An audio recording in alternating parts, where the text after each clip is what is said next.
está claro, cada uno por su lado, pero ¿de qué lado estoy? Si no pierdo y sé que no he ganado, si no, no sé dónde voy.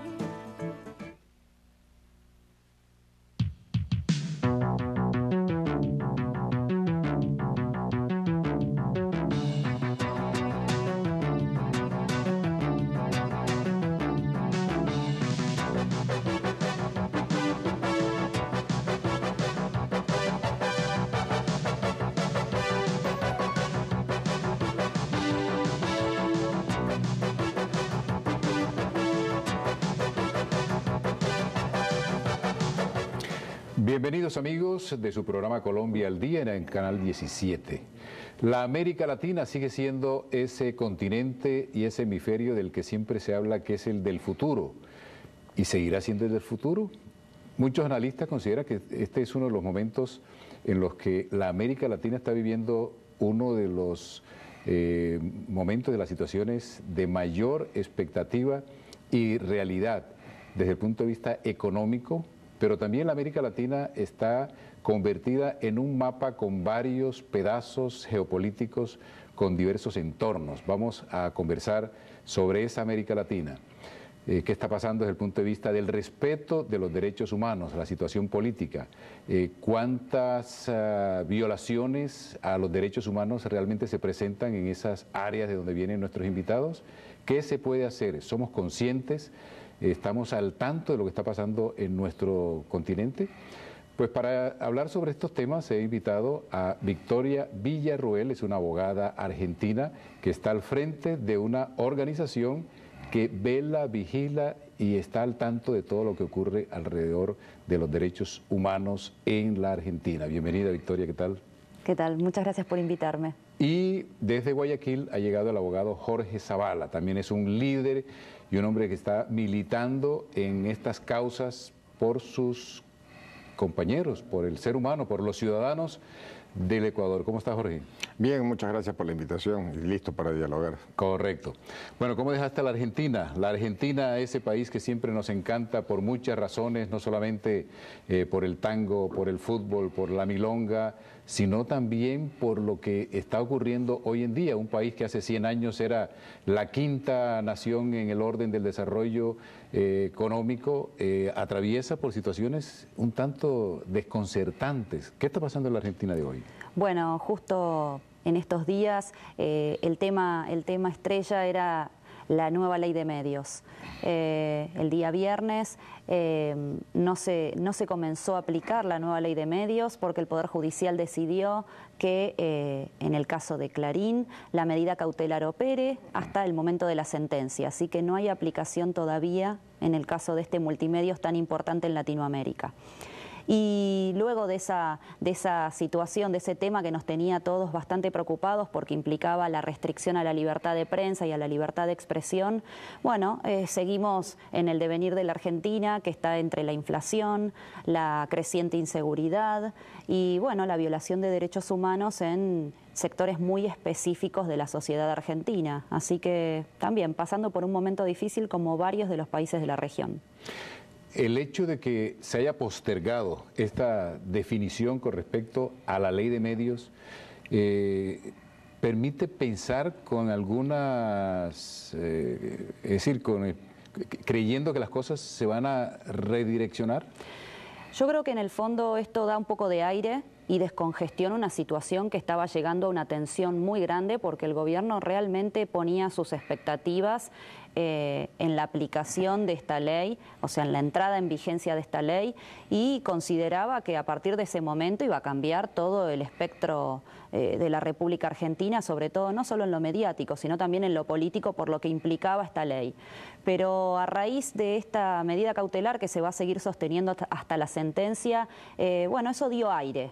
Y también le da a los ciudadanos una cierta esperanza respecto de un poder judicial que está muy desprestigiado, un poder judicial que no tiene independencia y que ha mostrado en todo momento estar subordinado al poder ejecutivo.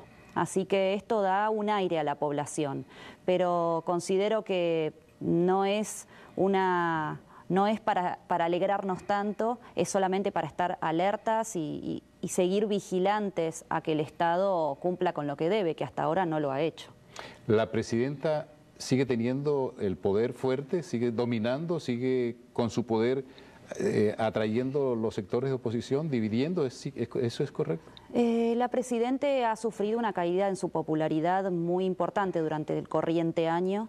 Esto se ha manifestado principalmente en las marchas multitudinarias que ha habido en la República Argentina, los llamados cacerolazos. Ha habido en el mes de septiembre y en el mes de noviembre 2 cacerolazos muy importantes y la popularidad de ella cae. Y como vos sabés, cuando la popularidad de un presidente o de un candidato político cae, y sobre todo cuando tiene tintes de tipo dictatoriales o populistas, bueno, apela a todo. Y en este caso esta ley de medios y otras medidas que viene tomando son brazadas de ahogado. Veremos cómo desemboca esto. Sería importante en principio que la ciudadanía continuara manifestando su descontento, creo que es importante eso.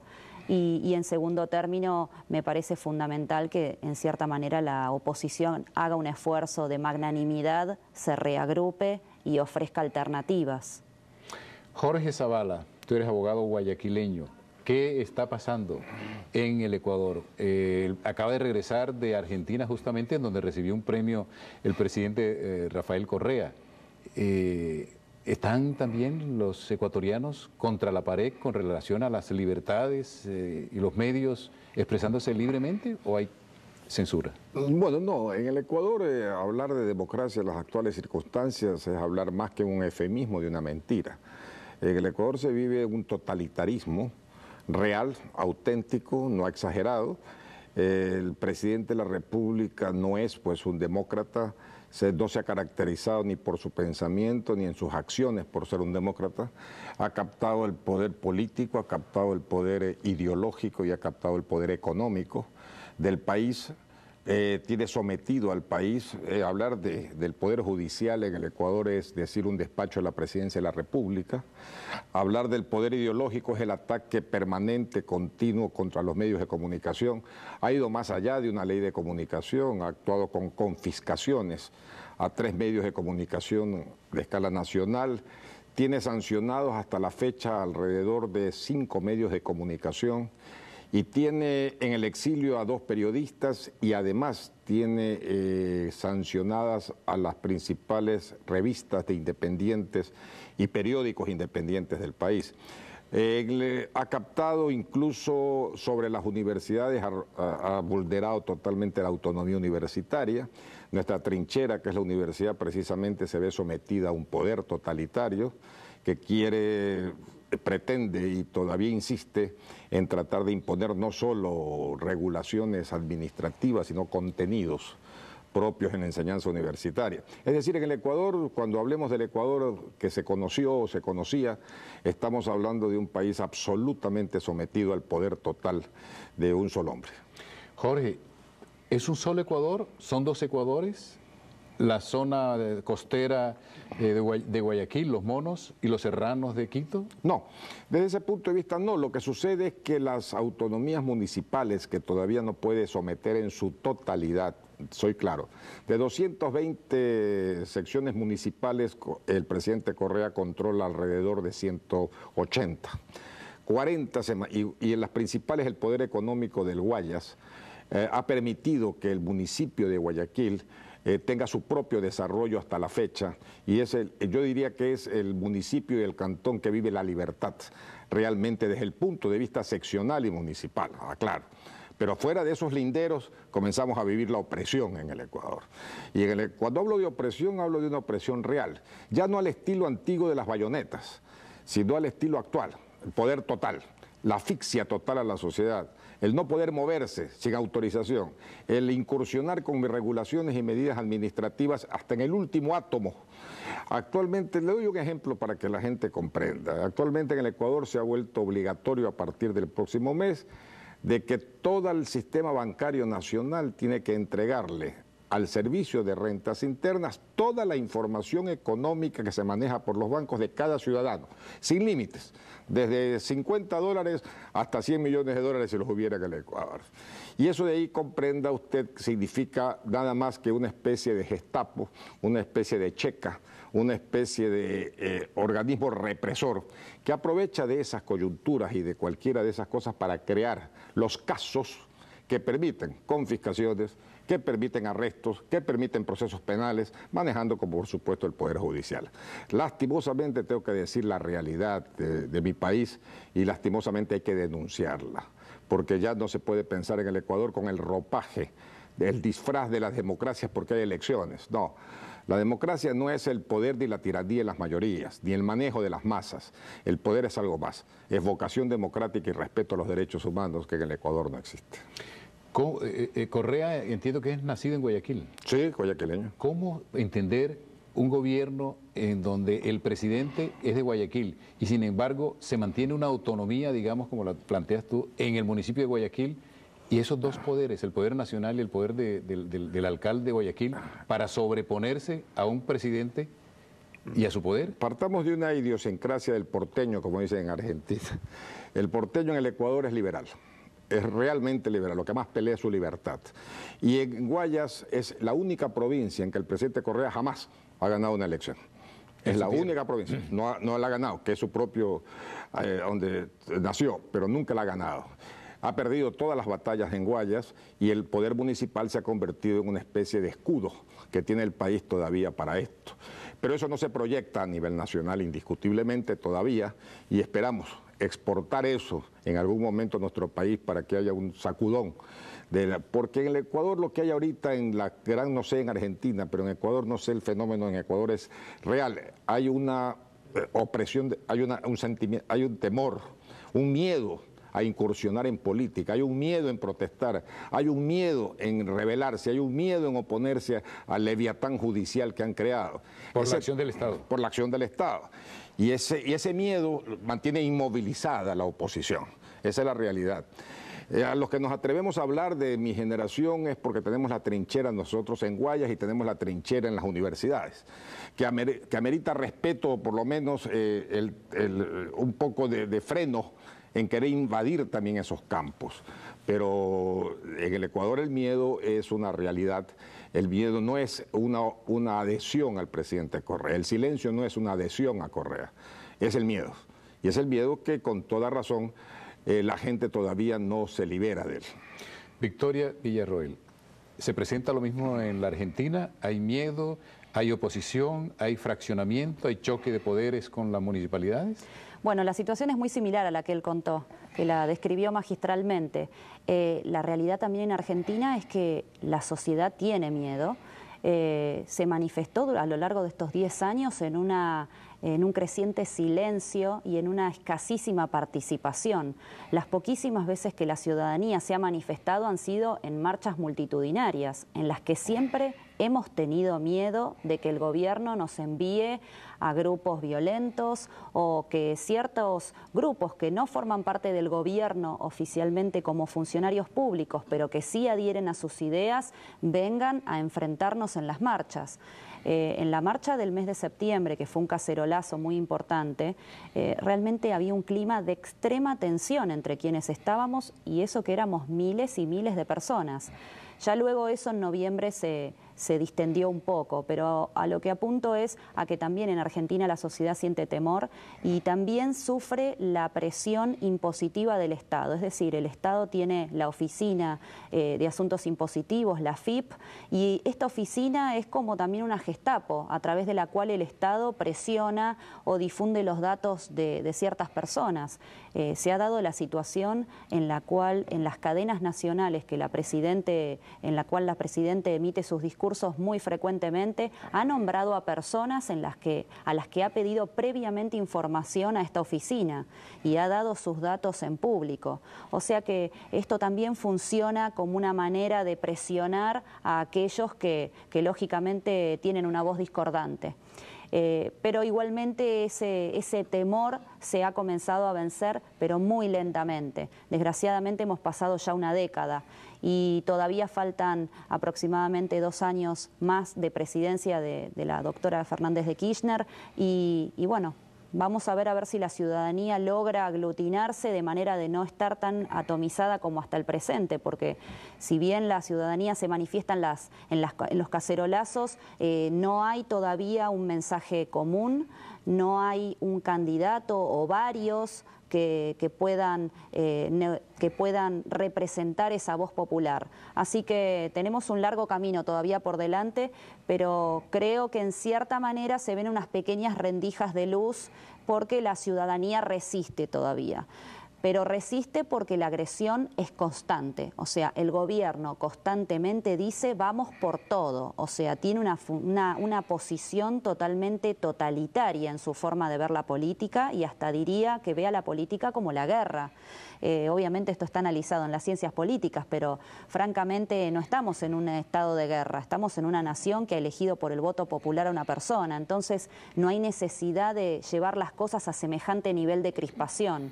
Y sin embargo, el discurso oficial es extremadamente agresivo y las distintas agrupaciones que adhieren al gobierno tienen también ese mismo discurso de violencia, de pretender que el país es solo de ellos y que todos aquellos que opinamos distintos somos fascistas o somos gorilas, como se les dice a aquellos que no son peronistas, cosa que no es verdad, porque hay mucha gente que está dentro del peronismo y está en contra de este gobierno. O sea que hay un discurso de profundo odio. La sociedad argentina estaba pacificada 10 años atrás, o sea, no había mayores divisiones.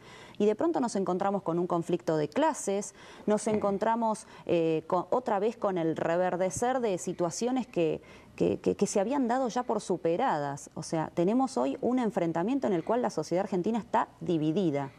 Ya.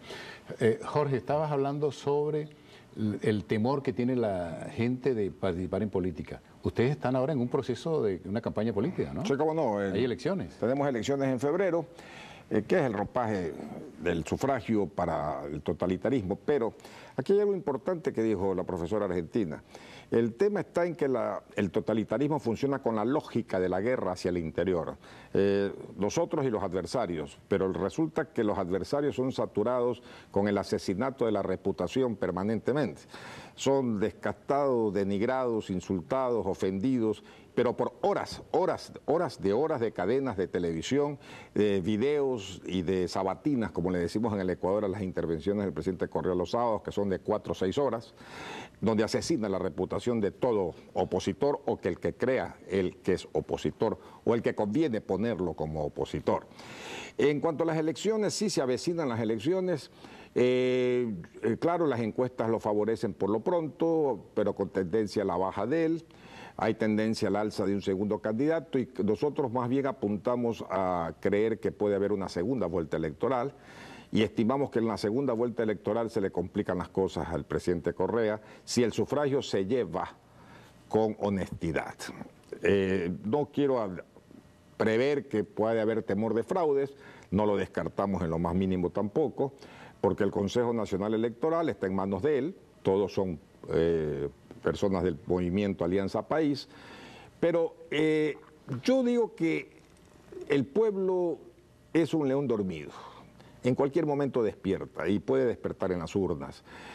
Hay mucha gente que por el temor tiene su voto escondido, el voto escondido que llamamos en la sociedad ecuatoriana, ese voto resentido por todo lo que ha pasado con los vejámenes que le dio a la gente de tercera edad, con los vejámenes que sacó a todas las personas de la última generación, la sacó de todos los puestos públicos para renovarlo con los nuevos empleados. Eso ha generado dolores y resentimientos y ofensas que son muy difíciles de solventar. Por lo tanto, la esperanza está en ese voto escondido y la esperanza que yo siempre he puesto en mí es en la juventud. Ojalá que la juventud ecuatoriana sepa rebelarse ante la opresión, como siempre ha sido una característica de la juventud ecuatoriana. Ya. Estaba diciendo al comienzo que la América Latina vive uno de los mejores momentos desde el punto de vista de su posibilidad ante un desarrollo permanente que siempre se augura. ante la crisis europea, la estabilidad en los Estados Unidos, este estancamiento, la América Latina entonces se ve como el gran futuro, el gran hemisferio en su gran momento. ¿Por qué se presenta esto? Entonces, ¿cómo entender este fraccionamiento de varias Américas Latinas en estos momentos? ¿Cómo interpretan ustedes esto? Bueno, yo creo que el movimiento de socialismo siglo XXI, que fue la creación que se dio como alternativa a la disidencia estalinista, leninista, fidelista. Se tuvo que crear algo nuevo que funcione sin las armas y funcione sin los militares. Y se dio este movimiento siglo XXI, que no es otra cosa, en mi criterio, que no un socialismo, es la estatalización total del país, en todos los aspectos ideológicos, económicos, políticos, y el único agente de producción ideológica, política y económica es el Estado, en que el individuo o la persona es despreciada, es avasallada, no se cree en la persona, no se cree en el individuo, se cree solamente en el líder. Y no puede haber un líder, por ese es uno de los problemas que cogió desprevenido América Latina. No tienen ideología, porque el totalitario no puede tener ideología, no es de izquierda ni de derecha. El totalitario es eso. Él no puede poder escoger a su gente entre algo ideológico y la voluntad del jefe, porque en ese momento se quiebra el totalitarismo. Entonces tiene que ser un todo, y el todo está en el caudillo, en el jefe. En él se enfoca, y la voluntad es la ley, y la voluntad es la sentencia, y la voluntad. Si usted me pregunta por Ecuador en el aspecto económico, si no tuviese la suerte en mi país, Argentina con los granos, Venezuela y Ecuador con el petróleo, en el Ecuador no se ha desarrollado absolutamente nada más. Es decir, nosotros vivimos del precio del petróleo. Si hubiese una crisis petrolera en el Ecuador y tuviéramos que acudir a alguna otra fuente de ahorro interno, de distribución de riqueza, no la tenemos. El país cae. Ya. ¿Qué está pasando en este aspecto en Argentina, Victoria? Mira, la verdad, a lo largo de estos días en Miami he escuchado a los distintos representantes de los países latinoamericanos con los que hemos compartido charlas, incluso contigo, y la verdad que la situación es tan parecida que nada más varían las formas en las cuales lo describimos, pero en todos los países la situación es extremadamente parecida. Y en el caso de la República Argentina, nosotros también tenemos una dependencia total por la parte exclusivamente agropecuaria, o sea, nosotros dependemos de la soja, pero eso se está agotando, entonces el gobierno ha comenzado a usar de las cajas de las jubilaciones, de las cajas, su interés es comenzar como decimos en Argentina, a morder de las cajas de las obras sociales, o sea, se empieza a agotar el dinero. Sostener una política de subsidios, sostener una política populista es caro, y lógico, y mucho más cuando el Estado no genera dinero, cuando no hay desarrollos de las industrias, cuando el Estado no para de expropiar empresas y estatizar. Así que definitivamente la situación es tan similar a lo que él relata que es redundar. Pero sí puedo decir que considero que si bien la esperanza es de cada uno de nuestros países es de la juventud muchas veces no tiene en claro qué estamos enfrentando. Y lo que estamos enfrentando es aquel discurso de la década del 60, 70, 80, según cada uno de nuestros países, donde en varios de nuestros países las guerrillas cometieron actos de terrorismo y defendían y sostenían ideas como las que hoy están aplicando cuando llegan a la presidencia. O sea que esto es una línea conductora, es como que la guerra se cambió de manera, ya no vuelan las balas, pero hay otro tipo de agresiones y otro tipo de situaciones, pero muestran el mismo hilo conductor. Y eso es en parte lo que estamos viviendo en Argentina, pero en el resto de Latinoamérica también. ¿Cómo ves a la Argentina de aquí al 2020? La veo muy complicada, porque Argentina en este momento no se encuentra preparada para el futuro. Argentina vive el día a día. Nosotros estamos exclusivamente pensando en el presente. No hay planes a futuro y un gobierno que se ha perpetuado a lo largo de una década no ha hecho políticas pensando en que tal vez en una década iba a estar gobernando. O sea que ha sido 10 años dilapidados. ¿Tus amigos, tus amigas, tu generación están pensando en salir o quieren quedarse a hacer resistencia en el país? La mayoría, el pueblo argentino es un pueblo muy pacífico, con lo cual no se siente compelido a combatir. Y es una cosa realmente interesante de ver, porque ha sido un pueblo que en las décadas del 70 fue sumamente agraviado y agredido por el terrorismo. Pero en el caso de Argentina, la juventud por ahora no tiene la perspectiva que sí tenía en la crisis del 2001, de emigrar del país. Todavía no ha tomado esa idea en forma masiva, pero sí hay primordialmente en los sectores productivos, es decir, en aquellos sectores donde hay empresas, donde se genera ganancia para el país y para el privado, sí hay la intención de trasladar eso al exterior, y ha ocurrido un éxodo masivo de empresas que han ido a Brasil o de empresarios que ya viven en Uruguay y desarrollan su actividad desde ahí, o sea que desde lo económico sí se ve un exilio. Miami tiene un termómetro, porque aquí nos van llegando los exiliados, ya sean banqueros o los que están en los medios de comunicación, de manera que eso se siente. En el Ecuador, ¿qué puedes decirnos al respecto? Ecuador es un país pequeño, es un país chico como todos conocemos, pero el problema del Ecuador es que nadie está invirtiendo o reinvirtiendo $1, precisamente por la situación. No hay recapitalización, no hay generación de riqueza interna. Yo creo que la nueva generación está apuntando afuera, cuando está en el sector productivo, no puede apuntar dentro del país, y ese es el peor castigo que le están haciendo al futuro del Ecuador. Por lo tanto, yo creo que el exilio ecuatoriano en cuanto a capitales económicos nunca se va a sentir por lo pequeño que es, por lo exiguo que es, pero sí se siente dentro del país.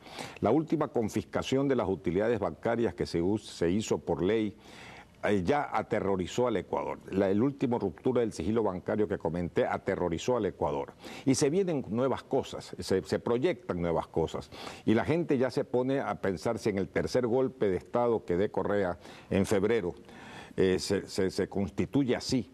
Yo creo que es hora de pensar seriamente o de dos cosas. Lo que yo ya tengo decidido, que es resistir hasta el final, pero mucho me temo que la nueva generación piense no en resistir solamente, sino en rebelarse.